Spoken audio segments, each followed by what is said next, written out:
This One News update is brought to you by ANZ, proud sponsor of the New Zealand Olympic team.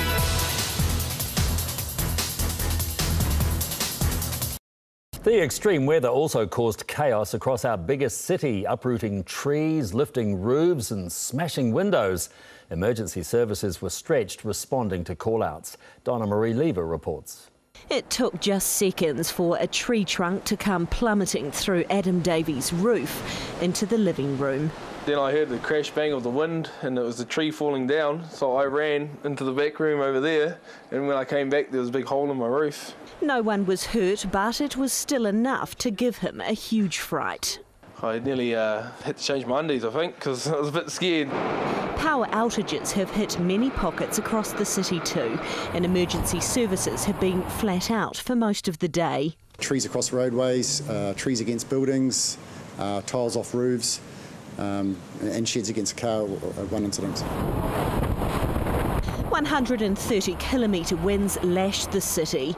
Windows in this high-rise hotel were smashed, while these leaky buildings were again battered by the elements. It's caused trouble across most of the country. We've had strong winds pretty much right the way from Cape Reinga right the way down through towards Christchurch. And it's been very, very windy and very wet. So it's not unusual to see some pretty hairy moments with these stronger winds. And here's how it looks to the experts. But now the soupy weather is moving across the country and should clear overnight. For Auckland, that rain's cleared off to the east and that will wrap around, and we'll get some of that rain down here in the south, but most of the rain is already with us.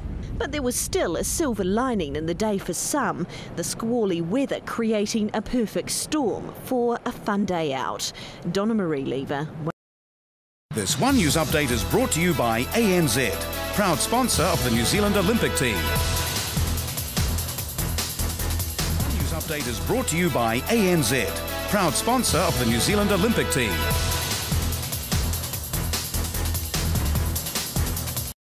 Kia ora, good evening. The wild weather battering much of the country is also raising the risk of rock falls and avalanches along major routes in parts of the South Island. Several slips have already closed roads, including a huge landslide that's cut off the popular tourist destination of Milford Sound.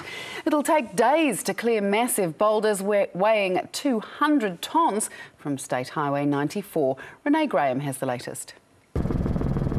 From the air, the sheer size of the landslip can clearly be seen. Boulders the size of cars, blocking the only road in and out of Milford Sound.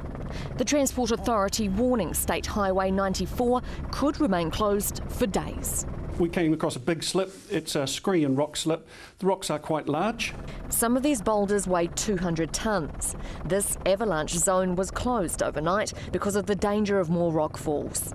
Helicopters evacuated 26 trapped tourists from the popular spot, and trampers stranded at the Homer Hut were also airlifted out. But some decided to stay on.